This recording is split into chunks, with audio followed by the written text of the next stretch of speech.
Hello all, welcome to Creative IAS Academy. This is Lohit Kumar R here.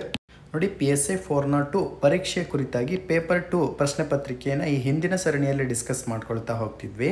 So ಅದರ ಮುಂದುವರಿದ ಭಾಗವನ್ನು ಇಲ್ಲಿ ನೋಡ್ಕೊಳ್ತಾ ಹೋಗೋಣ. ಕ್ವಿಟ್ ಇಂಡಿಯಾ ಚಳುವಳಿಯ ಸಮಯದಲ್ಲಿ ಭೂಗತ ಚಟುವಟಿಕೆ ಸಂಬಂಧಿಸಿದಂತೆ ಈ ಕೆಳಗಿನ ಹೇಳಿಕೆಗಳನ್ನು ಪರಿಗಣಿಸಿ ಅಂತ ಪ್ರಶ್ನೆ ಇದೆ. ಸರಿಯಾಗಿ ಅಬ್ಸರ್ವ್ ಮಾಡ್ಕೊಳ್ಬೇಕು. ಮಾಡರ್ನಿಸ್ಟಿಗೆ ಸಂಬಂಧಪಟ್ಟಿರ್ತಕ್ಕಂಥ ಪ್ರಶ್ನೆಗಳನ್ನು ಇಲ್ಲಿ ಕೇಳಲಾಗಿರೋದ್ರಿಂದ ಒಂದು ಬಾರಿ ಗ್ಲಾನ್ಸನ್ನು ಮಾಡ್ಕೊಳ್ತಾ ಹೋಗಿ.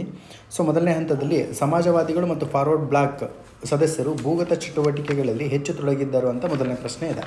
ಎರಡನೇ ಪ್ರಶ್ನೆಯನ್ನು ನಾವು ಗಮನಿಸಿದಾಗ ಉಷಾ ಮೆಹ್ತಾ ಪುಣೆಯಲ್ಲಿ ಭೂಗತ ರೇಡಿಯೋ ಕಾರ್ಯಕ್ರಮವನ್ನು ಪ್ರಾರಂಭಿಸಿದ್ದರು ಅಂತ ಹೇಳಿದೆ. ಭೂಗತ ಚಳವಳಿಯ ಅಂತ ಆಗಬೇಕದು ಚಳುವಳಿ ಅಂತೇಳಿ ಆಗಿದೆ. ಅಬ್ಸರ್ವ್ ಮಾಡ್ಕೊಳ್ತಾ ಹೋಗಿ. ಸೊ ಇಲ್ಲಿ ಸಾರ್ವಜನಿಕ ನೈತಿಕ ಸ್ಥೈರ್ಯವನ್ನು ಕಾಪಾಡಿಕೊಳ್ಳುವ ಮತ್ತು ಮಾರ್ಗದರ್ಶನ ನೀಡುವ ಗುರಿಯನ್ನು ಹೊಂದಿತ್ತು ಅಂತೇಳಿ ಪ್ರಶ್ನೆಯನ್ನು ಕೇಳಿರುವಂಥದ್ದು. ಇಲ್ಲಿ ಮೂರು ರೀತಿಯಾಗಿರ್ತಕ್ಕಂಥ ಸ್ಟೇಟ್ಮೆಂಟ್ಸ್ಗಳಲ್ಲಿ ಸರಿಯಾಗಿರ್ತಕ್ಕಂಥ ಸ್ಟೇಟ್ಮೆಂಟ್ ನಾವು ಅಬ್ಸರ್ವ್ ಮಾಡ್ಕೊಂಡಾಗ ಮೊದಲನೇ ಸ್ಟೇಟ್ಮೆಂಟ್ ಮತ್ತು ಸ್ಟೇಟ್ಮೆಂಟ್ ಅಂದರೆ ಥರ್ಡ್ ಸ್ಟೇಟ್ಮೆಂಟ್ ಇವೆರಡೂ ಸ್ಟೇಟ್ಮೆಂಟ್ಗಳು ಕೂಡ ಸರಿಯಾಗಿದ್ದಾವೆ. ಸರಿಯಾಗಿರ್ತಕ್ಕಂಥ ಉತ್ತರವನ್ನು ಕೇಳಿರೋದ್ರಿಂದ ಇಲ್ಲಿ ಆಪ್ಷನ್ 3 ಸರಿಯಾಗ್ತಾ ಹೋಗುತ್ತೆ.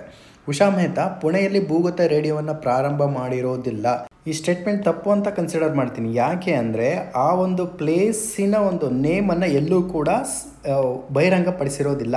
ಇದನ್ನು ಸೀಕ್ರೆಟ್ ಆಗಿ ಉಳಿಸಿಕೊಳ್ಳಲಾಗಿರುತ್ತದೆ. ಆದುದರಿಂದ ಎರಡನೇ ಸ್ಟೇಟ್ಮೆಂಟ್ ತಪ್ಪಾಗ್ತಾ ಹೋಗುತ್ತೆ. ಅವರು ಪುಣೆ ಅಂತ ಮೆನ್ಷನ್ ಮಾಡಿರೋದ್ರಿಂದ ಇದು ಎರಡನೇ ಸ್ಟೇಟ್ಮೆಂಟ್ ತಪ್ಪಾಯಿತು. ಮುಂದಿನ ಪ್ರಶ್ನೆಯನ್ನು ಗಮನಿಸಿ. ಶ್ಯಾಮ್ಜಿ ಕೃಷ್ಣ ವರ್ಮಾ ತುಂಬಾ ಇಂಪಾರ್ಟೆಂಟು. ಮಾಡರ್ನ್ ಹಿಸ್ಟ್ರಿಯಲ್ಲಿ ಇವರು NCERTಯನ್ನು ಯಾರು ಓದಿದ್ರು, themes in Indian history part 3 ಅಂತಕ್ಕಂಥ ಪುಸ್ತಕವನ್ನು ಯಾರು ಓದಿದ್ರು ಇವರು ಥರ್ಡಲ್ಲಿ ಬರ್ತಾರೆ. ಸೊ ಅಲ್ಲಿ ಶ್ಯಾಮ್ಜಿ ಕೃಷ್ಣ ವರ್ಮಾ ಅವರ ಫೋಟೋನು ಕೂಡ ತಾವು ನೋಡ್ಬೋದಾಗತ್ತೆ. ಅವ್ರ ಬಗ್ಗೆ ಮಾಹಿತಿನೂ ಕೂಡ ಕೊಟ್ಟಿದ್ದಾರೆ. ಸೊ ಇಲ್ಲಿ ಶ್ಯಾಮ್ಜಿ ಕೃಷ್ಣ ವರ್ಮಾ ಅವ್ರ ಬಗ್ಗೆ ಮಾಹಿತಿಯನ್ನು ಕೇಳಿರೋದ್ರಿಂದ ಪ್ರಶ್ನೆಯನ್ನು ಕೇಳಿರೋದ್ರಿಂದ ಮೂರು ರೀತಿಯಾಗಿರ್ತಕ್ಕಂಥ ಸ್ಟೇಟ್ಮೆಂಟ್ಸ್ ಇದೆ. ಸರಿಯಾಗಿರ್ತಕ್ಕಂಥ ಉತ್ತರವನ್ನು ನಾವು ಐಡೆಂಟಿಫೈ ಮಾಡಿದಾಗ ಇಲ್ಲಿ ಗದರ್ ಪಕ್ಷದ ಸ್ಥಾಪನೆ ಅಂತೇಳಿದೆ ಮೊದಲನೇ ಸ್ಟೇಟ್ಮೆಂಟ್ ನೋಡಿದ ತಕ್ಷಣ ನೀವು ತಪ್ಪು ಅಂತೇಳಿ ಐಡೆಂಟಿಫೈ ಮಾಡ್ಬೋದು. ಕಾರಣ ಏನು ಅಂದರೆ ಇದನ್ನು 1913ರಲ್ಲಿ ಸ್ಯಾನ್ ಫ್ರಾನ್ಸಿಸ್ಕೋ ಅಂತಕ್ಕಂಥ ನಗರದಲ್ಲಿ ಲಾಲಾ ಹರ್ದಯಾಳ್ ಅಂತಕ್ಕಂಥವ್ರು ಆರಂಭ ಮಾಡ್ತಾರೆ. ನೆನ್ಪಿಟ್ಕೊಳ್ಳಿ. ಭಾರತದಲ್ಲಿ ಯಾರು ಆರಂಭ ಮಾಡ್ತಾರೆ ಅಂತ ನೋಡ್ಕೊಂಡಾಗ ಸೋಹನ್ ಸಿಂಗ್ ಬಕ್ನಾ ಅಂತೇಳಿ ಕರಿತೀವಿ. ನೆನ್ಪಿಟ್ಕೊಳ್ಳಿ, ಸೋಹನ್ ಸಿಂಗ್ ಬಕ್ನಾ ಅಂತೇಳಿ ಕರಿತೀವಿ. ಇವರು ಭಾರತದಲ್ಲಿ ಆರಂಭ ಮಾಡ್ತಾರೆ. ಸ್ಯಾನ್ ಫ್ರಾನ್ಸಿಸ್ಕೋದಲ್ಲಿ ಆರಂಭ ಮಾಡೋರು Lala Hardayal. With that idea option ಅಂದರೆ ಸ್ಟೇಟ್ಮೆಂಟ್ 1 ನಮಗೆ ತಪ್ಪಾಗ್ತಾ ಹೋಗುತ್ತೆ. B and C ಅಂತೇಳಿದ್ದಿಲ್ಲ, ಇವೆರಡು ಸ್ಟೇಟ್ಮೆಂಟ್ಗಳು ಕೂಡ ಸರಿಯಾಗಿದೆ. ಇಂಡಿಯನ್ ಸೋಷಲಿಸ್ಟ್ ಅಂತಕ್ಕಂಥ ಪತ್ರಿಕೆಯನ್ನು ಆರಂಭ ಮಾಡಿದವರು ಶ್ಯಾಮ್ಜಿ ಕೃಷ್ಣ ವರ್ಮಾ. ನೆನ್ಪಿಟ್ಕೊಳ್ಬೇಕು. ಇದನ್ನು ನಿಮಗೆ themes in Indian history part 3 ಪುಸ್ತಕದಲ್ಲಿ ನಿಮಗೆ NCERTಯಲ್ಲಿ ಮೆನ್ಷನ್ ಮಾಡಿದ್ದಾರೆ. ಇಂಡಿಯನ್ ಹೋಮ್ ರೂಲ್ ಸೊಸೈಟಿಯನ್ನು ಎಷ್ಟರಲ್ಲಿ ಸ್ಥಾಪನೆ ಮಾಡ್ತಾರೆ ಅಂತ ನೋಡ್ಕೊಂಡಾಗ 1905ರಲ್ಲಿ. ಎಲ್ಲಿ ಆರಂಭ ಮಾಡ್ತಾರೆ ಅಂತ ಪ್ರಶ್ನೆಯನ್ನು ಕೇಳಿದಂತಹ ಸಂದರ್ಭದಲ್ಲಿ ಲಂಡನ್ನಲ್ಲಿ ಆರಂಭ ಮಾಡ್ತಾರೆ ಶ್ಯಾಮ್ಜಿ ಕೃಷ್ಣ ವರ್ಮಾ. ನೆನ್ಪಿಟ್ಕೊಳ್ಬೇಕು, ಇಂಪಾರ್ಟೆಂಟ್. ಆದುದರಿಂದ ಇಲ್ಲಿ ರೈಟ್ ಆನ್ಸರ್ ಯಾವುದು ಅಂತ ನೋಡ್ಕೊಂಡಾಗ 2 ಮಾತ್ರ ಸರಿಯಾಗುತ್ತೆ. ಈ ಸ್ಟೇಟ್ಮೆಂಟ್ ಏನಾಗ್ತಾ ಹೋಗುತ್ತೆ, ತಪ್ಪಾಗ್ತಾ ಹೋಗುತ್ತೆ. ವಿತ್ ಜಸ್ಟಿಫಿಕೇಶನ್ ಎಲ್ಲದನ್ನು ಕೂಡ ಎಕ್ಸ್ಪ್ಲೇನ್ ಮಾಡಿದ್ದೀನಿ. ಒಂದು ಬಾರಿ ಗ್ಲಾನ್ಸ್ ಮಾಡ್ಕೊಳ್ಳಿ. ಈ ಕೆಳಗಿನವುಗಳನ್ನು ಪರಿಗಣಿಸಿ ಅಂತ ಪ್ರಶ್ನೆಯನ್ನು ಕೇಳಿರೋದ್ರಿಂದ 3 ಸ್ಟೇಟ್ಮೆಂಟ್ ಕೊಳ್ಳೇಗಾಲ, ಬೆಳ್ಳಾರಿ, ದಕ್ಷಿಣ ಕನ್ನಡ, ಅಮೀನ್ದೀವಿ ಅಂತೇಳಿ 4 ರೀತಿಯಾಗಿರ್ತಕ್ಕಂಥ ಸ್ಟೇಟ್ಮೆಂಟ್ಸ್ ಇದೆ. ಈ ಮೇಲಿನ ಎಷ್ಟು ಪ್ರದೇಶಗಳಲ್ಲಿ 1956ರಲ್ಲಿ ಮದ್ರಾಸ್ ಪ್ರಾಂತ್ಯದಿಂದ ಏಕೀಕೃತ ಕರ್ನಾಟಕದೊಂದಿಗೆ ವಿಲೀನಗೊಳಿಸಲಾಯಿತು ಅಂತ ಕೇಳಿದ್ದಾರೆ. ಒಂದು ನೆನ್ಪಿಟ್ಕೊಳ್ಬೇಕು, 1956ರಲ್ಲಿ ಅಂತ ಕೇಳಿರೋದ್ರಿಂದ ರಿಆರ್ಗನೈಸೇಷನ್ ಆಫ್ ದಿ ಸ್ಟೇಟ್ಸ್ಗೆ ಸಂಬಂಧಪಟ್ಟಿರ್ತಕ್ಕಂಥ ಮಾಹಿತಿ ಇದು. ಇಲ್ಲಿ ಅವರು ಆಪ್ಷನಲ್ಲಿ ಸರಿಯಾಗಿರ್ತಕ್ಕಂಥ ಉತ್ತರ ಯಾವುದು ಕೊಟ್ಟಿದ್ದಾರೆ ಅಂತ ನೋಡ್ಕೊಂಡಾಗ 2 ಮಾತ್ರ ಕೊಟ್ಟಿದ್ದಾರೆ. ಸೊ ಇಲ್ಲಿ ನಾವೇನಂತ ಕನ್ಸಿಡರ್ ಮಾಡ್ಬೋದು ನೋಡಿ, ಸೆಕೆಂಡ್ PU ಪುಸ್ತಕದಲ್ಲಿ ನಿಮಗೆ ಕೊಳ್ಳೇಗಾಲ, ಬೆಳ್ಳಾರಿ ಮತ್ತು ದಕ್ಷಿಣ ಕನ್ನಡ 3 ಕೂಡ ಮೆನ್ಷನ್ ಮಾಡಿದ್ದಾರೆ. ಬಟ್ ಆನ್ಸರ್ ಕೊಟ್ಟಿರೋದು ಮಾತ್ರ 2 ಮಾತ್ರ. ಸೊ ಆದುದರಿಂದ ಇದನ್ನು ಇನ್ನೊಂದು ಬಾರಿ ರಿವೈಸ್ ಮಾಡಿಕೊಡ್ತಾರೋ ಅಥವಾ ಯಾವ ಆನ್ಸರ್ ಕೊಡ್ತಾರೋ ಅನ್ನೋದ್ರ ಬಗ್ಗೆ ಕ್ಲಾರಿಟಿ ಇಲ್ಲ. ಬಟ್ ನಾವು ಅಫಿಷಿಯಲ್ ಆಗಿ ಹೇಳೋದಾದರೆ ಕೊಳ್ಳೇಗಾಲ ಮತ್ತು ದಕ್ಷಿಣ ಕನ್ನಡ ಅಂತ ಹೇಳ್ಬೋದು. ಬಳ್ಳಾರಿ ಮದ್ರಾಸ್ ಪ್ರಾಂತ್ಯದಿಂದನೇ ತೆಗೆದುಕೊಂಡಿದ್ದೀವಿ. ಬಟ್ ಕೆಲವೊಂದು ಪುಸ್ತಕದಲ್ಲಿ ಬಳ್ಳಾರಿನ ಮೆನ್ಷನ್ ಮಾಡಿಲ್ಲ. ನೋಡಬೇಕು ಇದಕ್ಕೆ ಸಂಬಂಧಪಟ್ಟಿರ್ತಕ್ಕಂಥ ಆನ್ಸರ್ ಯಾವ ರೀತಿ ಆಗುತ್ತೆ. ಬಟ್ ಡೆಫಿನೆಟ್ಲಿ ಅಮೀನ್ದೀವಿ ಅಂತೂ ಆಗಿರೋಕ್ಕೆ ಸಾಧ್ಯನೇ ಇಲ್ಲ. ಸೊ ಕರ್ನಾಟಕದ ಏಕೀಕರಣ ಸಂದರ್ಭದಲ್ಲಿ ಮದ್ರಾಸ್ ಪ್ರಾಂತ್ಯದಿಂದ ತೆಗೆದುಕೊಂಡಿರ್ತಕ್ಕಂಥದ್ದು ಕೊಳ್ಳೇಗಾಲ ಮತ್ತು ದಕ್ಷಿಣ ಕನ್ನಡ. ಮುಂದಿನ ಪ್ರಶ್ನೆ ತುಂಬ ಈಸಿಯಾಗಿರ್ತಕ್ಕಂಥ ಪ್ರಶ್ನೆ ಇದು. ಇತಿಹಾಸ ಪುಸ್ತಕದಿಂದ ಡೈರೆಕ್ಟಾಗಿ ಪ್ರಶ್ನೆಯನ್ನು ಕೇಳಿದ್ದಾರೆ. ಕರ್ನಾಟಕದಲ್ಲಿ ಸ್ವಾತಂತ್ರ್ಯ ಚಳುವಳಿಯ ಸಂಘಟನೆಗಳಿಗೆ ಸಂಬಂಧಿಸಿದಂತೆ ಈ ಕೆಳಗಿನ ಹೇಳಿಕೆಗಳನ್ನು ಪರಿಗಣಿಸಿ ಅಂತ ಪ್ರಶ್ನೆ ಇದೆ. 3 ರೀತಿಯಾಗಿರ್ತಕ್ಕಂಥ ಸ್ಟೇಟ್ಮೆಂಟ್ಸ್ ಇದ್ದಾವೆ. ಇದನ್ನು ಸರಿ ಯಾವುದು ಅಂತ ಐಡೆಂಟಿಫೈ ಮಾಡಬೇಕು. ಹನುಮಂತರಾಯ ದೇಶಪಾಂಡೆ ಇದೆಯಲ್ಲ, ಇದನ್ನು ನೀವು ಡೈರೆಕ್ಟಾಗಿ ಮ್ಯಾಜಿನಿ ಕ್ಲಬ್ಬಿಗೆ ಬಂದುಬಿಡಿ. ಗಂಗಾಧರ್ ದೇಶಪಾಂಡೆ ಅಂತಿಲ್ಲಿದ್ದಿಲ್ಲ, ಇದನ್ನು ನೀವು ಇಲ್ಲಿಗೆ ಬಂದುಬಿಡಿ ಚರಕ ಸಂಘಕ್ಕೆ ಬಂದ್ಬಿಡಿ. ಸೊ ಅಂತಿಮವಾಗಿ ಹಿಂದೂಸ್ತಾನಿ ಸೇವಾದಳ ಅಂತೇಳಿದೆ, ಅವ್ರು ಏನು ಮಾಡಿಬಿಟ್ಟಿದ್ದಾರೆ, ಹರ್ಡೇಕರ್ ಮಂಜಪ್ಪ ಅಂತ ಕೊಟ್ಬಿಟ್ಟಿದ್ದಾರೆ. ಇದು ತಪ್ಪು. ಆ್ಯಕ್ಚುಲಿ ಹರ್ಡೇಕರ್ ಮಂಜಪ್ಪ ಅಂದರೆ ಅವ್ರನ್ನ ನಾವು ಕರ್ನಾಟಕದ ಗಾಂಧಿ ಅಂತೇಳಿ ಕರಿತೀವಿ, ಕರ್ನಾಟಕದ ಗಾಂಧಿ ಅಂತ ಕರಿತೀವಿ. ಬಟ್ ಹಿಂದೂಸ್ತಾನಿ ಸೇವಾದಳವನ್ನು ಸ್ಥಾಪನೆ ಮಾಡಿದವ್ರು ಯಾರು ಅಂತ ಕೇಳಿದಾಗ NS ಹರ್ಡೇಕರ್ ಅಂತ ತಾವು ನೆನ್ಪಿಟ್ಕೊಳ್ಬೇಕು. ನೋಡಿ ಎಷ್ಟು ಡೀಪಾಗಿ ಕೇಳಿದ್ದಾನೆ, ಸ್ವಲ್ಪದರಲ್ಲಿ ಬದಲಾವಣೆಯನ್ನು ಮಾಡಿದ್ದಾನೆ. ಇವರು ಹಿಂದೂಸ್ತಾನಿ ಸೇವಾದಳವನ್ನು ಆರಂಭ ಮಾಡ್ತಾರೆ. ಇದರ ಮೊದಲ ಅಧ್ಯಕ್ಷರು ಯಾರು ಅಂತ ಪ್ರಶ್ನೆ ಅಂತ ಕೇಳಿದಾಗ ನೆಹರೂರವರು ಆಗಿರ್ತಾರೆ. ನೋಡಿ ಎಲ್ಲವೂ ಕೂಡ ಕರ್ನಾಟಕದಲ್ಲಿ ಆರಂಭವಾಗಿರುವಂಥದ್ದು. ಮ್ಯಾಜಿನಿ ಕ್ಲಬ್ಬು ಕೂಡ ಕರ್ನಾಟಕದಲ್ಲಿ ಆರಂಭವಾಗುತ್ತೆ. ಇದನ್ನು ಹನುಮಂತರಾಯ ದೇಶಪಾಂಡೆ ಜೊತೆಗೆ ಯಾಲಗಿ ಕನಗುಂದರಾವ್ ಸಮಥಿಂಗ್ ಅಂತ ಹೆಸರು ಬರುತ್ತೆ, ಯಾಲ್ಗಿ ಅಂತೇಳಿ ಬರುತ್ತೆ ಅವ್ರ ಹೆಸರು. ಅವರಿಬ್ಬರು ಸೇರಿಬಿಟ್ಟು ಮ್ಯಾಜಿನಿ ಕ್ಲಬ್ಬನ್ನು ಆರಂಭ ಮಾಡ್ತಾರೆ. ಯಾರಿಂದ ಇನ್ಸ್ಪೈರ್ ಆಗ್ತಾರೆ ಅಂತ ನೋಡ್ಕೊಂಡಂಥ ಸಂದರ್ಭದಲ್ಲಿ Bal Gangadhar Tilak, the father of unrest ಅಂತೇಳಿ ಕರಿತೀವಲ್ಲ, ಇವರಿಂದ ಇನ್ಸ್ಪೈರ್ ಆಗಿಬಿಟ್ಟು ಮ್ಯಾಜಿನಿ ಕ್ಲಬ್ಬನ್ನು ಆರಂಭ ಮಾಡ್ತಾರೆ. ಹಾಗಾದರೆ ಇಲ್ಲಿ ಆನ್ಸರ್ ಯಾವುದು ನೀವೇ ಹೇಳಬೇಕು, ಯಾವುದು ಅಲ್ಲ. None is the right answer here. ಮುಂದಿನ ಪ್ರಶ್ನೆ ಗಮನಿಸಿ, ಕೆಳಗಿನವುಗಳನ್ನು ಪರಿಗಣಿಸಿ. Domingo Paes, Afanasy Nikitin, Fernao Nunes, Niccolo Conti. ಈ ಮೇಲಿನ ಎಷ್ಟು ಪೋರ್ಚುಗೀಸ್ ಪ್ರವಾಸಿಗರು ವಿಜಯನಗರ ಸಾಮ್ರಾಜ್ಯಕ್ಕೆ ಭೇಟಿ ನೀಡಿದ್ದರು ಅಂತೇಳಿದೆ. ಸರಿಯಾಗಿ ನೆನ್ಪಿಟ್ಕೊಳ್ಳಿ, ಇಬ್ಬರು ಮಾತ್ರ ಭೇಟಿ ನೀಡ್ತಾರೆ. ಒಂದು ನಾವು ಡೊಮಿಂಗೋ ಪೇಸನ್ನು ನೋಡ್ಕೊಂಡಂಥ ಸಂದರ್ಭದಲ್ಲಿ, ಅಂದರೆ ಪೋರ್ಚುಗೀಸ್ ನಾವಿಕರು ಅವರು ಕೇಳಿರೋದ್ರಿಂದ ಇಲ್ಲಿ ನಿಕಿಟಿನ್ ಅಂತಕ್ಕಂಥದ್ದು, ಫರ್ನಾವೋ ನ್ಯೂನಿಸ್ ಅಂತಕ್ಕಂಥದ್ದು, ನಿಕೋಲೋ ಡಿ ಕೋಂಟಿ ಅಂತಕ್ಕಂಥದ್ದು. ಸೊ ಇಲ್ಲಿ ನೀವು ಈ ಆಪ್ಷನನ್ನು ತೆಗೆದುಬೋದು. ಫರ್ನಾವೋ ನ್ಯೂನಿಸ್ ಮತ್ತು ಡೊಮಿಂಗೋ ಪೇಸ್ ಇಬ್ಬರೂ ಕೂಡ ಪೋರ್ಚುಗೀಸ್ ಪ್ರವಾಸಿಗರಾಗಿದ್ದರು. ಆದುದರಿಂದ ಎರಡು ಮಾತ್ರ ಸರಿಯಾಗ್ತಕ್ಕಂಥ ಉತ್ತರ. ಒಂದು ನೆನ್ಪಿಟ್ಕೊಳ್ಳಿ, ಡೊಮಿಂಗೋ ಪೇಸ್, ಫರ್ನಾವೋ ನ್ಯೂನಿಸ್ ಮತ್ತು ಬಾರ್ಬೋಸಾ ಇವರು ಮೂವರು ಕೂಡ ರೈಟರ್ಸ್ಗಳು, ಟ್ರಾವೆಲರ್ಸ್ಗಳು ಅಂತಲೂ ಕೂಡ ಕರಿತೀವಿ. ಡೊಮಿಂಗೋ ಪೇಸ್, ಫರ್ನಾವೋ ನ್ಯೂನಿಸ್ ಟ್ರಾವೆಲರ್ಸ್ಗಳು, ಬಾರ್ಬೋಸನು ಕೂಡ ಟ್ರಾವೆಲರ್, ಜೊತೆಗೆ ಇವರು ರೈಟರು ಕೂಡ. Okay, they are belongs to which country? ನೆನ್ಪಿಟ್ಕೊಳ್ಳಿ, ಪೋರ್ಚುಗೀಸ್ ಕಂಟ್ರಿ ಅಂತ ನೆನ್ಪಿಟ್ಕೊಳ್ಬೇಕಾಗತ್ತೆ. ನಿಕಟಿನ್ ಅಂತಕ್ಕಂಥವನು ನಮಗೆಲ್ಲ ಗೊತ್ತಿದೆ, ಸೆಕೆಂಡ್ PU ಪುಸ್ತಕದಲ್ಲಿ ಕೊಟ್ಟಿದ್ದಾನೆ, ರಷ್ಯಾ ದೇಶದವನಿಗೆ ಬಿಲಾಂಗ್ ಆಗಿದ್ದಾನೆ. ನಿಕೋಲೋ ಡಿ ಕೋಂಟಿ ಅಂದ ತಕ್ಷಣ ನೀವು ನೆನ್ಪಿಟ್ಕೊಳ್ಬೇಕು, he was belongs to Italy ದೇಶ ಅಂತಕ್ಕಂಥದ್ದು. ನೆನ್ಪಿಟ್ಕೊಳ್ಳಿ, ಇಂಪಾರ್ಟೆಂಟ್ ಟ್ರಾವೆಲರ್ಸ್ಗಳು ಅವರು ಕೊಟ್ಟಿರ್ತಕ್ಕಂಥ ದಾಖಲೆಗಳು ನಮಗೆ ಐತಿಹಾಸಿಕವಾಗಿ ತುಂಬ ಇಂಪಾರ್ಟೆನ್ಸನ್ನು ಪಡೆದುಕೊಳ್ಳುತ್ತವೆ. ಜೊತೆಗೆ ಕಾಮೆಂಟ್ ಸೆಕ್ಷನ್ನಲ್ಲಿ ಮೊರಾಕೋ ದೇಶದಿಂದ ಒಬ್ಬ ವ್ಯಕ್ತಿ ಬರ್ತಾನೆ, ಟ್ರಾವೆಲ್ ಬರ್ತಾನೆ, ರೈಟ್? ಮೊರಾಕೋ ದೇಶದಿಂದ ಒಬ್ಬ ವ್ಯಕ್ತಿ ಬರ್ತಾನೆ, ಟ್ರಾವೆಲರ್ ಬರ್ತಾನೆ, ಅವನ ಹೆಸರು ಏನು ಅಂತಕ್ಕಂಥದ್ದನ್ನು ಕಾಮೆಂಟ್ ಸೆಕ್ಷನ್ ಮುಖಾಂತರವಾಗಿ ತಿಳಿಸಿ. ಮುಂದಿನ ಪ್ರಶ್ನೆ ಅಬ್ಸರ್ವ್ ಮಾಡ್ಕೊಳ್ಳಿ, ಹೊಯ್ಸಳರ ದೇವಾಲಯಗಳಿಗೆ ಸಂಬಂಧಿಸಿದಂತೆ ಈ ಕೆಳಗಿನ ಹೇಳಿಕೆಗಳನ್ನು ಪರಿಗಣಿಸಿ. ನೋಡಿ, ಏಕಕೂಟ ಚೆನ್ನಕೇಶವ ದೇವಾಲಯ ಬೇಲೂರು, ದ್ವಿಕೂಟ ಹೊಯ್ಸಳೇಶ್ವರ ದೇವಾಲಯ ಹಳೇಬೀಡು, ತ್ರಿಕೂಟ ಲಕ್ಷ್ಮೀ ದೇವಾಲಯ ದೊಡ್ಡಗದ್ದವಳ್ಳಿ, ಚತುಷ್ಕೂಟ ವೀರನಾರಾಯಣ ದೇವಳ ಬೆಳವಾಡಿ ಅಂತೇಳಿದೆ. 4 ರೀತಿಯಾಗಿರ್ತಕ್ಕಂಥ ದೇವಾಲಯಗಳನ್ನು ಕೊಟ್ಟಿದ್ದಾರೆ. ಅಗೇನ್ ನಾವು 43ನೇ ಯುನೆಸ್ಕೋ ವರ್ಲ್ಡ್ ಹೆರಿಟೇಜ್ ಸೈಟ್, 42ನೇ ಯುನೆಸ್ಕೋ ವರ್ಲ್ಡ್ ಹೆರಿಟೇಜ್ ಸೈಟ್, 43ನೇ ಯುನೆಸ್ಕೋ ವರ್ಲ್ಡ್ ಹೆರಿಟೇಜ್ ಸೈಟ್ಸ್ಗಳ ಬಗ್ಗೆ ನಾವು ಡಿಸ್ಕಸ್ ಮಾಡಿದ್ವಿ. ಈ ಲಿಸ್ಟ್ಗಳಲ್ಲಿ ನಮಗೆ ಹೊಯ್ಸಳರು ಕಟ್ಟಿಸ್ತಕ್ಕಂಥ ಅದ್ಭುತವಾಗಿರ್ತಕ್ಕಂಥ ದೇವಾಲಯಗಳ ಲಿಸ್ಟ್ಗಳು ಕೂಡ ಯುನೆಸ್ಕೋ ವರ್ಲ್ಡ್ ಹೆರಿಟೇಜ್ ಸೈಟ್ಸ್ ಅಂತಕ್ಕಂಥ ಒಂದು ಪ್ಲೇಸಿಗೆ ಸ್ಥಾನಮಾನವನ್ನು ಪಡೆದುಕೊಂಡಿತ್ತು. ನಮ್ಮದೇ ಆಗಿರ್ತಕ್ಕಂಥ ಕ್ರಿಯೇಟಿವ್ IAS ಅಕಾಡೆಮಿ ಯೂಟ್ಯೂಬ್ ಚಾನಲಲ್ಲಿ ಇದ್ರ ಬಗ್ಗೆ ನಾವು ಡಿಸ್ಕಸ್ ಮಾಡಿದ್ವಿ. ಇಲ್ಲಿ ಸರಿಯಾಗಿರ್ತಕ್ಕಂಥ ಉತ್ತರವನ್ನು ಗಮನಿಸಿದಾಗ ಎರಡು ಮಾತ್ರ. ಯಾವುದೇ 2 ದೇವಾಲಯಗಳು ಸರಿಯಾಗಿದ್ದಾವೆ ಅಂತ ನೋಡ್ಕೊಂಡಾಗ ಮೊದಲನೇ ಹಂತದಲ್ಲಿ ಏಕಕೂಟ ದೇವಾಲಯ ಅಂತೇಳಿದೆ, ಬೇಲೂರಿನ ಚೆನ್ನಕೇಶವ ದೇವಾಲಯ. ನೆನ್ಪಿಟ್ಕೊಳ್ಬೇಕು, ಬೇಲೂರು ಅಂತಕ್ಕಂಥದ್ದು ಯಾವ ನದಿಯ ದಡದಲ್ಲಿ ಇದೆ ಅಂತ ಪ್ರಶ್ನೆಯನ್ನು ಕೇಳಲಾಗಿದೆ. ಯಗಚಿ ನದಿಯ ದಡದಲ್ಲಿರುವಂತಕ್ಕಂಥದ್ದು ಬೇಲೂರು. ಇದನ್ನು ಬೇಲೂರು ಅಂತಲೂ ಕೂಡ ಐತಿಹಾಸಿಕವಾಗಿ ಬೇಲೂರು ಅಂತಲೂ ಕೂಡ ಕರೆಯಲಾಗುತ್ತೆ. ಏಕಕೂಟ ದೇವಾಲಯ, ಚೆನ್ನಕೇಶವ ದೇವಾಲಯ ಬೇಲೂರಿನಲ್ಲಿರ್ತಕ್ಕಂಥದ್ದು ಸರಿಯಾಗಿದೆ. ಎರಡನೇದೋಕ್ಕಿಂತ ಮುಂಚೆ ಚೆನ್ನಕೇಶವ ದೇವಾಲಯದ ಬಗ್ಗೆ ಹೇಳ್ತೀನಿ, ಕರೆಕ್ಟಾಗಿ ಕೇಳಿಸ್ಕೊಳ್ಳಿ. ಇದನ್ನು ಕಟ್ಟಿಸಿರ್ತಕ್ಕಂತಹ ರಾಜ ಯಾರು? ಹೊಯ್ಸಳರ ವಿಷ್ಣುವರ್ಧನ ಅಂತಕ್ಕಂಥವನು. ಸೊ ಇದು ಯಾವ ಆಕಾರದಲ್ಲಿದೆ ಅಂತ ಪ್ರಶ್ನೆ ಕೇಳಿದಾಗ ನಕ್ಷತ್ರ ಆಕಾರದಲ್ಲಿರ್ತಕ್ಕಂತಹ ದೇವಾಲಯ. ಇದನ್ನು ನಾವು ಸ್ಟಾರ್ ಶೇಪ್ಡ್ ಅಂತೇಳಿ ಕರಿತೀವಿ ಇಂಗ್ಲೀಷಲ್ಲಿ.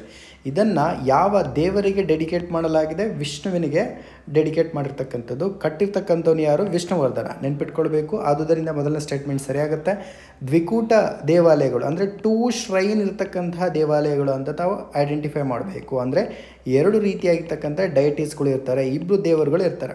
ಹೊಯ್ಸಳೇಶ್ವರ ದೇವಾಲಯ ಹಳೇಬೀಡಿನಲ್ಲಿದೆ, ಇದು ಕೂಡ ದೊಡ್ಡದಾಗಿರ್ತಕ್ಕಂಥದ್ದು. ಸೊ ಹೊಯ್ಸಳರು ಕಟ್ಟಿರ್ತಕ್ಕಂತಹ ಅತ್ಯಂತ ದೊಡ್ಡ ದೇವಾಲಯ ಯಾವುದು ಅಂತ ಕೇಳಿದಂತಹ ಸಂದರ್ಭದಲ್ಲಿ ಅತ್ಯಂತ ದೊಡ್ಡ ಈಶ್ವರನ ದೇವಾಲಯ ಯಾವುದು ಅಂತ ಕೇಳಿದಾಗ ದ್ವಿಕೂಟ ದೇವಾಲಯವಾಗಿರ್ತಕ್ಕಂಥ ಹೊಯ್ಸಳರ ದೇವಾಲಯ ಇದು ಹಳೇಬೀಡಿನಲ್ಲಿ ಇರ್ತಕ್ಕಂಥದ್ದು. ಸೊ ಇದರಲ್ಲಿ ನಮಗೆ 2 ಮಾತ್ರ ಸರಿಯಾಗಿರ್ತಕ್ಕಂಥದ್ದು, ಉಳಿದಿರ್ತಕ್ಕಂಥದ್ದು ನಮಗೆ ಏನಾಗ್ತಾ ಹೋಗುತ್ತೆ? ತಪ್ಪಾಗ್ತಾ ಹೋಗುತ್ತೆ.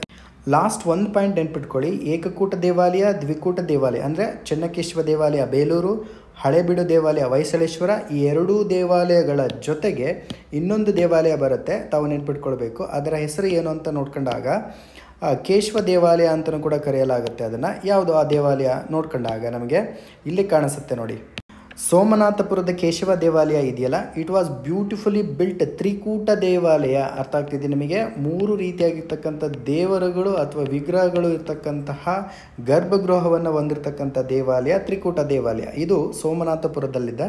ಇದನ್ನು ಯಾರಿಗೆ ಡೆಡಿಕೇಟ್ ಮಾಡಲಾಗಿದೆ ಅಂತ ಕೇಳಿದಾಗ ಶ್ರೀಕೃಷ್ಣನಿಗೆ ಡೆಡಿಕೇಟ್ ಮಾಡಿರುವಂಥದ್ದು 3 ರೀತಿಯಾಗಿರ್ತಕ್ಕಂಥ ಫಾರ್ಮ್ಸ್, ಜನಾರ್ದನ, ಕೇಶವ ಮತ್ತು ವೇಣುಗೋಪಾಲ ಅಂತೇಳಿ ಕರಿತೇವೆ. ಸೊ ನೆನ್ಪಿಟ್ಕೊಳ್ಳಿ, ಇದು third one. Okay, total 3 Hoysala ಟೆಂಪಲ್ಗೆ ನೀಡಲಾಗಿರುವಂಥದ್ದು. 41ನೇ ಯುನೆಸ್ಕೋ ವರ್ಲ್ಡ್ ಹೆರಿಟೇಜ್ ಸೈಟ್ ಅಂತಲೂ ಕೂಡ ಕರೆಯಲಾಗುತ್ತೆ. ಇಲ್ಲಿ Keshava idol is missing and the Janardhana and Venugopal idols are damaged ಅಂತೇಳಿದೆ. ಇದನ್ನು ಒಂದು ಬಾರಿ ಗ್ಲಾನ್ಸ್ ಮಾಡ್ಕೊಳ್ಳಿ.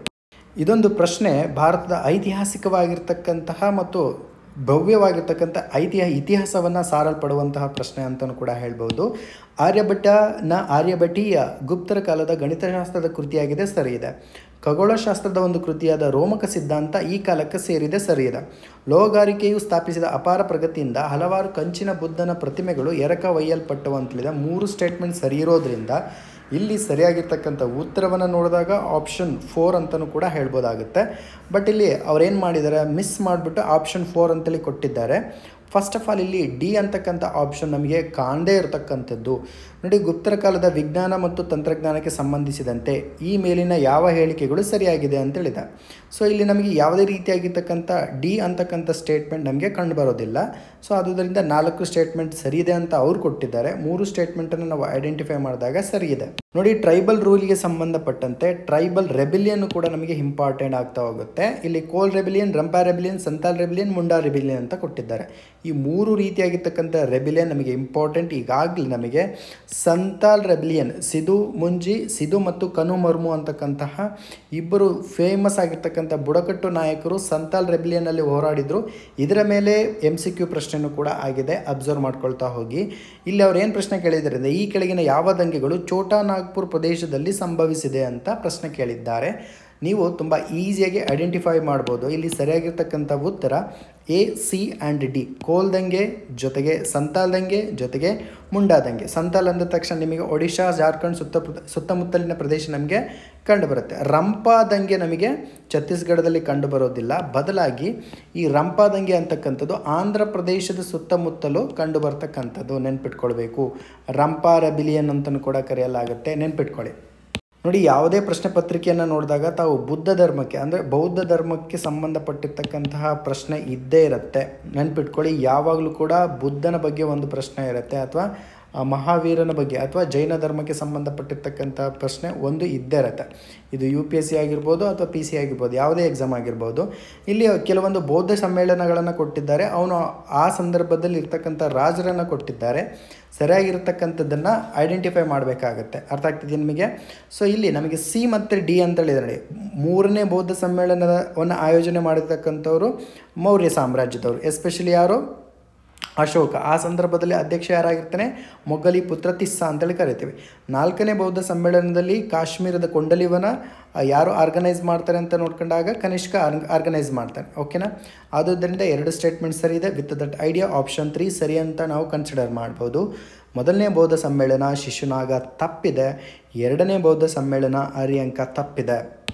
ಇಲ್ಲೊಂದು ಚಿಕ್ಕದಾಗಿರ್ತಕ್ಕಂಥ ಅನೌನ್ಸ್ಮೆಂಟ್ ಇದೆ. ಮಿಷನ್ ದಿವ್ಯಾಸ್ತ್ರ ಅಂತಕ್ಕಂಥ ಒಂದು ಹೊಸದಾಗಿರ್ತಕ್ಕಂಥ ಇನಿಷಿಯೇಟಿವನ್ನು ಕ್ರಿಯೇಟಿವ್ IAS ವತಿಯಿಂದ ಲಾಂಚ್ ಮಾಡಲಾಗ್ತಾ ಇದೆ.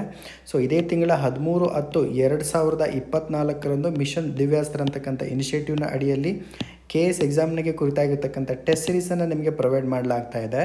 ಸೊ ಇದಕ್ಕೆ ಸಂಬಂಧಪಟ್ಟಿರ್ತಕ್ಕಂಥ ಹೆಚ್ಚಿನ ಮಾಹಿತಿ ಬೇಕಾದಾಗ ಈ ಕೆಳಗಡೆ ಕಾಣ್ತಾ ಇರ್ತಕ್ಕಂಥ ನಂಬರ್ಗೆ ಕಾಲ್ ಮಾಡಿ ಮಾಹಿತಿಯನ್ನು ಪಡೆದುಕೊಳ್ಳಿ. ಮುಂದಿನ ಪ್ರಶ್ನೆಯನ್ನು ಗಮನಿಸಿ. ನೋಡಿ, ಇಲ್ಲೊಂದು ರಾಜತರಂಗಿಣಿಗೆ ಸಂಬಂಧಪಟ್ಟಿರ್ತಕ್ಕಂಥ ಪ್ರಶ್ನೆ. ಇದು ತುಂಬ ಈಸಿ ಆಗಿರ್ತಕ್ಕಂಥದ್ದು. ಹೇಗೆ ಬಿಡಿಸೋದು ಅಂತಲೂ ಕೂಡ ನಾನು ನಿಮಗೆ ಹೇಳ್ಕೊಡ್ತೇನೆ. ಮೊದಲನೇ ಹಂತದಲ್ಲಿ ರಾಜತರಂಗಿಣಿಯನ್ನು ಪ್ರಾಕೃತ ಭಾಷೆಯಲ್ಲಿ ಬರೆಯಲಾಗಿದೆ ಅಂತೇಳಿದೆ. ಇದು ತಪ್ಪಾಗುತ್ತೆ. ಫಸ್ಟ್ ಆಫ್ ಆಲ್ ಇದನ್ನು ಯಾವ ಭಾಷೆಯಲ್ಲಿ ಬರೆಯಲಾಗುತ್ತೆ? ಸಂಸ್ಕೃತ ಭಾಷೆಯಲ್ಲಿ ಬರೆಯಲಾಗುತ್ತೆ. ಜೊತೆಗೆ ನಮ್ಮ ಉತ್ತರ ಭಾಗದಲ್ಲಿರುವಂಥ ಅಂದರೆ ಕಾಶ್ಮೀರದ ಉತ್ತರ ಭಾಗದಲ್ಲಿ ಕಂಡುಬರುವ ಕಾಶ್ಮೀರ ಅಂತಕ್ಕಂಥ ರಾಜ್ಯದ ಒಂದು ಸಂಪೂರ್ಣವಾಗಿರ್ತಕ್ಕಂಥ ಇತಿಹಾಸವನ್ನು ತಿಳಿದುಕೊಳ್ಳೋದಕ್ಕೆ ಕಲ್ಲಹಣನ ರಾಜತರಂಗಿಣಿ ನಮಗೆ ತುಂಬ ಇಂಪಾರ್ಟೆಂಟ್ ಆಗುತ್ತೆ. ಈ ಪುಸ್ತಕವನ್ನು ರಾಜರ ನದಿ ಅಂತಲೂ ಕೂಡ ಕರೆಯಲಾಗುತ್ತೆ. ಇಂಗ್ಲೀಷಲ್ಲಿ ಇದನ್ನು ರಿವರ್ ಆಫ್ ಕಿಂಗ್ಸ್ ಅಂತಲೂ ಕೂಡ ಕರೆಯಲಾಗುತ್ತೆ. ನೆನ್ಪಿಟ್ಕೊಳ್ಬೇಕು, ರಿವರ್ ಆಫ್ ಕಿಂಗ್ಸ್ ಅಂತಲೂ ಕೂಡ ಕರೀತೆ. ಎರಡನೇ ಸ್ಟೇಟ್ಮೆಂಟ್ ಸರಿಯಾಗಿದೆ. ಆದುದರಿಂದ ಇಲ್ಲಿ ಸರಿಯಾಗಿರ್ತಕ್ಕಂಥ ಉತ್ತರ ಒಂದು ಮಾತ್ರ. ಈ ಪುಸ್ತಕವು ಹರ್ಷವರ್ಧನ ಇತಿಹಾಸವನ್ನು ವಿವರಿಸುತ್ತದೆ ಅಂತೇಳಿದೆ. ಇದು ತಪ್ಪಾಗುತ್ತೆ. With that idea option 1 is the right answer here. ವಿಶ್ವ ಆರೋಗ್ಯ ಸಂಸ್ಥೆಯು ಮಂಕಿ ಪಾಕ್ಸ್ ಹರಡುವಿಕೆಯನ್ನು ಅಂತಾರಾಷ್ಟ್ರೀಯ ಸಾರ್ವಜನಿಕ ಆರೋಗ್ಯ ತುರ್ತು ಪರಿಸ್ಥಿತಿಯಾಗಿ ಘೋಷಿಸಿದೆ. ಇದಕ್ಕೆ ಸಂಬಂಧಿಸಿದಂತೆ ಈ ಕೆಳಗಿನ ಯಾವ ಹೇಳಿಕೆಗಳು ಸರಿಯಾಗಿದೆ? ಸರಿಯಾಗಿರ್ತಕ್ಕಂಥ ಹೇಳಿಕೆಯನ್ನು ಐಡೆಂಟಿಫೈ ಮಾಡಬೇಕಿಲ್ಲಿ. ನೋಡಿ, ಮಂಕಿ ಪಾಕ್ಸ್ ವೈರಸ್ ಸಹ ಸಣ್ಣ ಸಿಡುಬು, ಸ್ಮಾಲ್ ಪಾಕ್ಸ್ ತುಂಬ ಇಂಪಾರ್ಟೆಂಟ್. ಸ್ಮಾಲ್ ಪಾಕ್ಸ್ ಅಥವಾ ಸಣ್ಣ ಸಿಡುಬು ಅಂದ ತಕ್ಷಣ ನಮಗೆ ಯಾರು ನೆನಪಾಗಬೇಕು? ಕೃಷ್ಣದೇವರಾಯ ನೆನಪಾಗಬೇಕು. ವೈರಸ್ನ ಕುಟುಂಬಕ್ಕೆ ಸೇರಿದೆ, ಸರಿಯಿದೆ. ಈ ರೋಗವು ಚರ್ಮದ ನೇರ ಸಂಪರ್ಕಕ್ಕೆ ಹರಡುತ್ತದೆ, ಸರಿಯಿದೆ. 2 ಸ್ಟೇಟ್ಮೆಂಟ್. ಇದು ಕೂಡ ಪ್ರಾಣಿಗಳಿಂದ ಹರಡುವ ಕಾಯಿಲೆ. ನೋಡಿ, ಯಾವ ಡಿಸೀಸು ಅಥವಾ ಯಾವ ಕಾಯಿಲೆ ಪ್ರಾಣಿಗಳಿಂದ ಹರಿಯುತ್ತಲ್ವ ಅಥವಾ ಪ್ರಾಣಿಗಳಿಂದ ಹರಡುತ್ತಲ್ಲ, ಅದನ್ನು ಜುನೋಟಿಕ್ ಡಿಸೀಸ್ ಅಂತ ಕೂಡ ಕರಿತೀವಿ. ಅರ್ಥ ಆಗ್ತಿದೆ ನಿಮಗೆ? ಸೊ ಅದೇ ಥರ ಮಂಕಿ ಪಾಕ್ಸ್ನ ರೂಪಾಂತರಗಳನ್ನು ಕ್ಲೇಡ್ಸ್ಗಳೆಂದು ಕರೆಯಲಾಗುತ್ತದೆ ಅಂತೇಳಿದೆ. 4 ಸ್ಟೇಟ್ಮೆಂಟ್ ಸರಿ ಇದೆ. Hence the right answer will be option 4 ಅಂತಲೂ ಕೂಡ ಹೇಳ್ಬೋದಾಗುತ್ತೆ. ತುಂಬಾ ಇಂಪಾರ್ಟೆಂಟ್ ಆಗಿರುವಂಥದ್ದು. ಜೊತೆಗೆ ಇನ್ನೊಂದು ಡಿಸೀಸ್ ಇದೆ, ಅದನ್ನು ನಾವು ಲಂಪಿ ಸ್ಕಿನ್ ಡಿಸೀಸ್ ಅಂತ ಕರಿತೀವಿ. ಕಾಮೆಂಟ್ ಸೆಕ್ಷನಲ್ಲಿ ನೀವು lumpy skin disease zoonotic disease ಹೌದೋ ಅಲ್ವೋ ಅನ್ನೋದನ್ನು ದಯವಿಟ್ಟು ಕಾಮೆಂಟ್ ಸೆಕ್ಷನ್ ಮುಖಾಂತರವಾಗಿ ತಿಳಿಸಿ. ಇತ್ತೀಚೆಗೆ ಸುದ್ದಿಯಲ್ಲಿರ್ತಕ್ಕಂತಹ LK99 ಈ ಕೆಳಗಿನ ಯಾವುದಕ್ಕೆ ಸಂಬಂಧಪಟ್ಟಿರ್ತಕ್ಕಂಥ, ಅಂದರೆ ಇದಕ್ಕೆ ಕೆಳಗಿನವುಗಳಲ್ಲಿ ಯಾವ ಹೇಳಿಕೆಗಳು ಸರಿಯಾಗಿದೆ ಅಂತ ಪ್ರಶ್ನೆ ಕೇಳಿರೋದ್ರಿಂದ ಇಲ್ಲಿ ನಾವು ಕೊರಿಯಾ ದೇಶದ ವಿಜ್ಞಾನಿಗಳು ಹೇಳಿಕೊಂಡಿರುವಂತೆ ಇದು ಸೀಸಾ ಆಧಾರಿತ ಸಂಯುಕ್ತವಾಗಿದ್ದು ಅತಿ ಪ್ರವಾಹಕ ಸೂಪರ್ ಕಂಡಕ್ಟಿಂಗ್ ಗುಣಗಳನ್ನು ಹೊಂದಿದೆ ಎಂದು ಊಹಿಸಲಾಗಿದೆ ಅಂತೇಳಿದ ಮೊದಲನೇ ಸ್ಟೇಟ್ಮೆಂಟ್ ಸರಿಯಾಗಿದೆ. ಸೊ ವಿತ್ ದಟ್ ಐಡಿಯಾ ಈ 3 ಸ್ಟೇಟ್ಮೆಂಟ್ಗಳು ಕೂಡ ತಪ್ಪಾಗುತ್ತೆ. ಮುಂದಿನ ಪ್ರಶ್ನೆ ಗಮನಿಸಿ. ಕೆಳಗಿನವುಗಳನ್ನು ಸರಿಯಾಗಿ ಹೊಂದಿಸಿ ಅಂತ ಪ್ರಶ್ನೆ ಕೇಳಿದ್ದಾರೆ. ಇತ್ತೀಚೆಗೆ ಸುದ್ದಿಯಲ್ಲಿರುವಂಥ ಪ್ರದೇಶಗಳು, ಸಂಬಂಧಿಸಿದಿರುವಂತಕ್ಕಂಥ ರಾಷ್ಟ್ರಗಳು. ಟೈಗ್ರೆ ಪ್ರದೇಶ ಅಂತ ಬರೆದ್ಬಿಟ್ಟಿದೆ. ಸೊ ಆ್ಯಕ್ಚುಲಿ ಟೈಗ್ರೆ ಪ್ರದೇಶ ಅಂತಕ್ಕಂಥದ್ದು 2023ರ UPSC ಪ್ರಿಲಿಮ್ಸಲ್ಲಿ ಪ್ರಶ್ನೆಯನ್ನು ಕೇಳಿದರು. ಸೊ ಟೈಗ್ರೆ ಅಂದ ತಕ್ಷಣ ತಾವು ಕಣ್ಣು ಮುಚ್ಕೊಂಡು ಎಲ್ಲಿ ಹೋಗಬೇಕು? ಅದಕ್ಕೆ UPSC ಅಂತಹ ದೊಡ್ಡ ಎಕ್ಸಾಮ್ಸ್ಗಳ ಪ್ರಶ್ನೆ ಪತ್ರಿಕೆಯನ್ನು ಬಿಡಿಸ್ಬೇಕು ಅಂತಾರಲ್ಲ, ಕಾರಣ ಏನು? ಇದಕ್ಕೆ ಅರ್ಥ ಆಗ್ತಿದೆಯಾ ನಿಮಗೆ? ಟೈಗ್ರೆ ಅಂದ ತಕ್ಷಣ ತಾವು ಎಲ್ಲಿಗೆ ಹೋಗಬೇಕು? ಡೈರೆಕ್ಟಾಗಿ ಇಥಿಯೋಪಿಯಾ ಅಂತಕ್ಕಂಥ ದೇಶಕ್ಕೆ ಬರಬೇಕು. ಮುಂದುವರೆದಂತೆ ಕುರ್ಸ್ಕ್ ಅಂತಕ್ಕಂಥ ಒಂದು ದೇಶ ಇದೆ. ಈ ದೇಶ ಅಂದ ತಕ್ಷಣ ನೀವು ಡೈರೆಕ್ಟಾಗಿ ನಿಮಗೆ ರಷ್ಯಾ ದೇಶಕ್ಕೆ ಬಂದುಬಿಡಬೇಕು. ಓಕೆ, ಇವೆರಡು ಆಪ್ಷನ್ ನಿಮಗೆ ಗೊತ್ತಾಯಿತು ಅಂದರೆ ಈಸಿಯಾಗಿ ಆನ್ಸರ್ ಸಿಕ್ತು ನಿಮಗೆ. Option 3 is the right answer. ಆದರೂ ಸಿ ಯಾವುದಕ್ಕೆ ಬಿಲಾಂಗ್ ಆಗಿದೆ ಅಂತ ನೋಡ್ಕೊಳ್ತಾ ಹೋಗೋಣ. ಸೇಂಟ್ ಮಾರ್ಟಿನ್ ದ್ವೀಪ ಅಂತೇಳಿದ್ದಿಲ್ಲ, it was belongs to Bangladesh. ತುಂಬ ಸುದ್ದಿಯಲ್ಲಿತ್ತು. ಇಲ್ಲಿ ಅರಾಜಕತೆಯೂ ಕೂಡ ಉಂಟಾಗಿರುವಂಥದ್ದು. ಇದನ್ನು ಇಂಗ್ಲೀಷಲ್ಲಿ ಅನಾರ್ಕಿ ಅಂತಲೂ ಕೂಡ ಕರಿತೀವಿ, ನೆನ್ಪಿಟ್ಕೊಳ್ಳಿ. ಮುಂದುವರೆದಂತೆ ಕಾಚಿನ್ ಅಂತೇಳಿದೆ, ಇದನ್ನು ಬಿಟ್ಬಿಡಿ. ನಾಗಾರ್ನೋ ಕಾರಬಾಕ್ ಇಡೀ 2 ವರ್ಷದಿಂದನೂ ಕೂಡ ಸುದ್ದಿಲಿದೆ. It was belongs to Azerbaijan. ಇದನ್ನು ಕೂಡ 2023ರ UPSC ಪರೀಕ್ಷೆಯಲ್ಲಿ ಕೇಳಿದ್ರು. ಇಲ್ಲಿ ರೈಟ್ ಆನ್ಸರ್ ಯಾವುದಾಯಿತು ಹಾಗಾದರೆ? Option 3 is the right answer. ಮುಂದಿನ ಪ್ರಶ್ನೆ ಗಮನಿಸಿ. ಭಾರತ ಸರ್ಕಾರದ 2024-25ನೇ ಆಯವ್ಯಯಕ್ಕೆ ಸಂಬಂಧಿಸಿದಂತೆ 4 ಸ್ಟೇಟ್ಮೆಂಟ್ ಕೊಟ್ಟಿದ್ದಾರೆ. ಸರಿಯಾಗಿರ್ತಕ್ಕಂಥದ್ದನ್ನು ಐಡೆಂಟಿಫೈ ಮಾಡಬೇಕಾಗತ್ತೆ. ಸೊ ಇಲ್ಲಿ ಸರಿಯಾಗಿರುವಂತಹ ಉತ್ತರವನ್ನು ನೋಡಿದಾಗ ABCD 4 ಕೂಡ ಸರಿ. ಪೂರ್ವೋದಯ ಯೋಜನೆಯು ಬಿಹಾರ, ಜಾರ್ಖಂಡ್, ಮಧ್ಯಪ್ರದೇಶ, ಛತ್ತೀಸ್ಗಢ, ಆಂಧ್ರ ಪ್ರದೇಶ ಮತ್ತು ಪಶ್ಚಿಮ ಬಂಗಾಳ ಅಭಿವೃದ್ಧಿಯನ್ನು ಗುರಿಯಾಗಿಸಿಕೊಂಡಿದೆ, ಸರಿಯಿದೆ.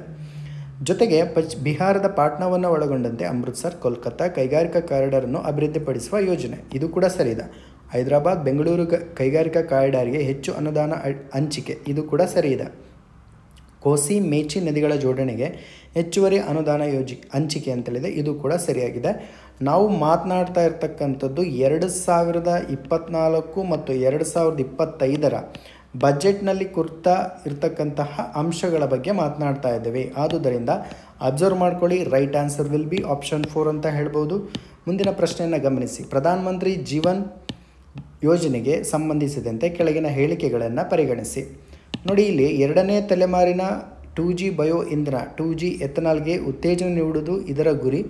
ಅದನ್ನು ಆಹಾರೇತರ ಕೃಷಿ ಉತ್ಪನ್ನ, ಕೃಷಿ ಕಳೆ ಅಥವಾ ತ್ಯಾಜ್ಯಗಳಿಂದ ಉತ್ಪಾದಿಸಲಾಗುತ್ತದೆ. ಮೊದಲನೇ ಸ್ಟೇಟ್ಮೆಂಟ್ ಅಂತೇಳಿದೆ. ಸೊ ಈ ಸ್ಟೇಟ್ಮೆಂಟ್ ಸರಿ ಇದೆ. ನಾವು ಪ್ರಧಾನ ಮಂತ್ರಿ ಜೀವನ್ ಯೋಜನೆ ಬಗ್ಗೆ ನಾವು ಮಾತಾಡ್ತಾ ಇದ್ದೀವಿ. Jeevan in the sense JIVAN. ಅರ್ಥ ಆಗ್ತಿದೆಯಾ? ನೆನ್ಪಿಟ್ಕೊಳ್ಬೇಕು. ಇದಕ್ಕೆ ನೀವೇನು ಮಾಡ್ಕೊಳ್ಬೇಕು? PM ಅನ್ನು ಆ್ಯಡ್ ಮಾಡ್ಕೊಳ್ಬೇಕು. ಜೊತೆಗೆ ಈ ಯೋಜನೆಯಡಿ ಉತ್ಪಾದಿಸುವ ಎಥನಾಲನ್ನು ಕಡ್ಡಾಯವಾಗಿ ತೈಲ ಮಾರುಕಟ್ಟೆ ಕಂಪನಿಗಳಿಗೆ ಮಿಶ್ರಣದ ಉದ್ದೇಶಕ್ಕಾಗಿ ನೀಡಬೇಕು ಅಂತ. ಇಂಗ್ಲೀಷಲ್ಲಿ ಹೇಳ್ತೀನಿ ಕೇಳಿಸ್ಕೊಳ್ಳಿ. In 2G biofuel technology ethanol production from this scheme will be mandatory supplied to all marketing companies OMCs for blending purpose ಅಂತಲೂ ಕೂಡ ಹೇಳ್ತೀವಿ. ಎರಡನೇ ಸ್ಟೇಟ್ಮೆಂಟ್ ಸರಿ ಇದೆ. ಜೊತೆಗೆ ಮೂರನೇ ಸ್ಟೇಟ್ಮೆಂಟನ್ನು ಅಬ್ಸರ್ವ್ ಮಾಡಿಕೊಂಡಾಗ 2G ಬಯೋ ಇಂಧನ ತಂತ್ರಜ್ಞಾನದಲ್ಲಿ ಸೂಕ್ಷ್ಮ ಪಾಚಿಗಳನ್ನು ಎಥನಾಲ್ ಉತ್ಪಾದನೆಗೆ ಬಳಸಲಾಗುತ್ತದೆ, ತಪ್ಪಾಗುತ್ತೆ. ಭಾರತದ ಪ್ರಥಮ 2G ಎಥನಾಲ್ ಬಯೋ ರಿಫೈನರಿ ಯೋಜನೆಯನ್ನು ಪಂಜಾಬಿನ ಬರಿಂಡಾದಲ್ಲಿ ಪ್ರಾರಂಭಿಸಲಾಯಿತು ಅಂತೇಳಿದೆ. ಈ ಸ್ಟೇಟ್ಮೆಂಟ್ ತಪ್ಪಾಗುತ್ತೆ. ವಿತ್ ದಟ್ ಐಡಿಯಾ ಇಲ್ಲಿ ನಾವು ಸರಿಯಾಗಿರ್ತಕ್ಕಂಥ ಉತ್ತರವನ್ನು ಐಡೆಂಟಿಫೈ ಮಾಡಿದಾಗ option A is the right answer ಆಗುತ್ತೆ.